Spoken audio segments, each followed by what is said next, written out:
Today, we're going to be looking at swing radius and its impact on power, control, and consistency in the golf swing. So when a golfer makes a swing, the radius of their takeaway should ideally be larger than the radius of their downswing. And if you're watching this clip here, I'm tracing out the radius of my takeaway in yellow, and I'm tracing the radius of my downswing in blue. So what we're watching here on the takeaway is that my backswing radius, or my takeaway radius, is nice and wide, and then when my radius of my downswing begins, it's tightening or becoming shorter and smaller. So what the decreasing radius does, it actually creates a lag, as you'll see here between my left arm and shaft, and the lag is responsible for allowing leverage and rotational force to come together at the proper time and create the most amount of power when the golf club is being released through the impact area.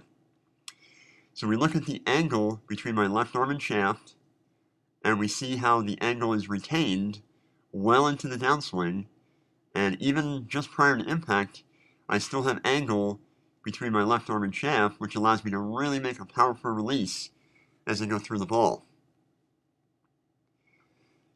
You'll notice as I continue on through, my arms and hands are now swinging out in front of my body and creating a lot of snap or force as the club goes through that area.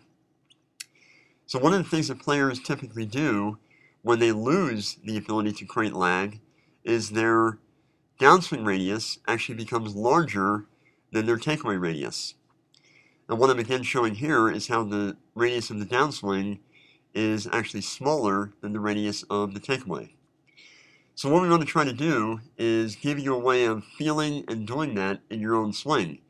So I have a drill I want to share with you here, and this is what I call the wall drill, or the swing radius drill. So what I do is I begin in an address position, I set the golf club on the wall, and I try to create an angle between my left arm and shaft that I'm going to maintain as I go into my downswing.